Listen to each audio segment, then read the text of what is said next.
una base para el dibujo de la cara humana. Vamos a dibujar un rostro con las medidas clásicas generales. Comenzamos de la siguiente manera: un eje vertical por el centro de la hoja. Vamos a trazar una horizontal, la línea de los ojos. Vamos a dividir en 3,5 partes toda la vertical, o 3 medidas y un poquito. Ese pedacito va a ser para el pelo. Yo pongo la punta del lápiz en un extremo y la uña en el otro extremo, y la comparo con la otra y vuelvo y la comparo con la de arriba. La primera medida de arriba es para la frente.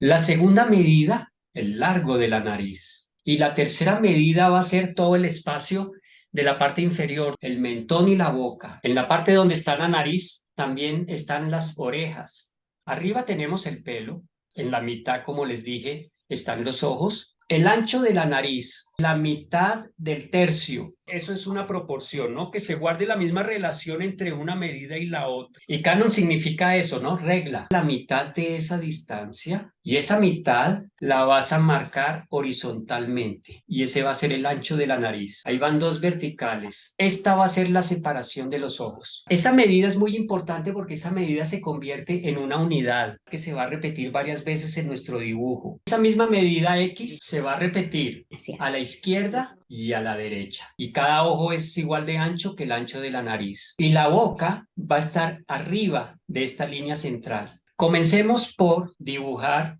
la nariz. Los extremos de la nariz coincide su extremo con las verticales. Las aletas nasales, los orificios, y en la mitad una forma redondeada que es la punta de la nariz. Más arriba de la punta de la nariz está el puente de la nariz. Vamos a hacer las pupilas en todo el centro de esta división. Miren que estoy trazando una cruz, una línea vertical que pasa por la mitad.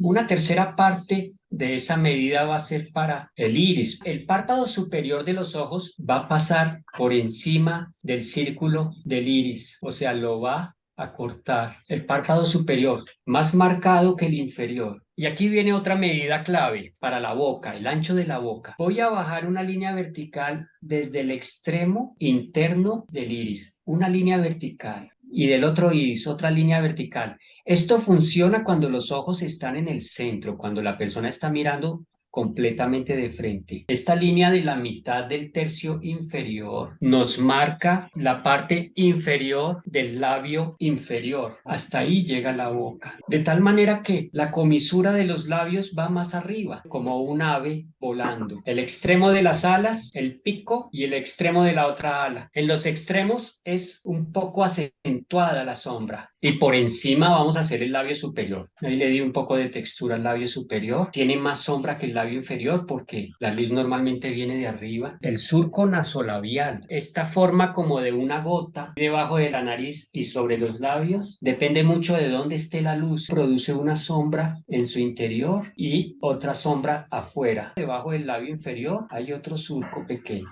que es otra sombra. Es una sombra que se produce entre el labio inferior. La clave para encontrar el ancho del rostro, la unidad, que es el ancho de la nariz, si lo tomamos desde la pupila hacia los extremos, nos da el límite de la cara hacia el lado izquierdo y el límite hacia el lado derecho. O sea que estaría 4 veces la medida del ojo en el ancho, ¿no? Prolongamos ese tercio hacia los extremos, la altura de las orejas, desde la base de la nariz hasta la línea que marcamos para el límite superior de las cejas. Un óvalo para la barbilla, para el mentón, que es la punta del hueso del maxilar inferior. Vamos a bajar una línea que busque la base del mentón. Ahora vamos a las cejas. El límite superior de las cejas va a ser ese punto y terminan en punta en los extremos. Entonces normalmente se forma un triángulo, una especie de figura triangular desde la nariz hacia las cejas aquí. Es un poco sombreada entre la nariz y los ojos. Es una sombra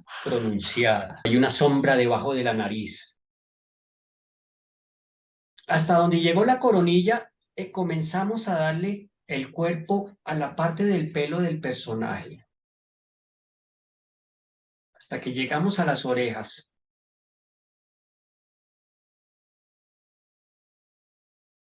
Sí, donde están las cejas hay dos protuberancias de hueso. El pómulo sale de allá arriba y forma un espacio en los laterales de la cara. A las comisuras de la boca, manchamos un poquito ahí, un poco de sombra al labio superior y el labio inferior está un poco más iluminado, pero le damos volumen al labio inferior con una sombra por debajo. La sombra propia y una sombra proyectada, ¿no? La sombra del párpado superior sobre el ojo. Conviene hacerle como un brillo a los ojos con la goma o con el borrador para darle más vida. Lo más oscuro son las pupilas. La línea del que dibuja el iris también debe ir un poco más oscuro. Le podemos dar un brillo a la punta de la nariz para que se vea que la nariz es lo que está más salido, más hacia nosotros. Aquí hay un ejercicio interesante también, es con un carboncillo, con un charcoal o con un 8B, 6B, sombrea uno todo y comienza con la goma a dibujar luces, a dibujar de oscuro a claro. Y es muy interesante. Si juegan un poco con la goma o con el borrador, se van a dar cuenta de lo interesante que es dibujar luces, iluminar un poco el rostro. Pero sí, si uno le empieza a meter lápiz y colorear y después limpiar con la goma, hacer sombras y sacar, se va enriqueciendo y se va mejorando mucho el dibujo. Y no hay nada que perder, es decir, hay que hacerle sin miedo, que uno intuitivamente como que va lográndolo.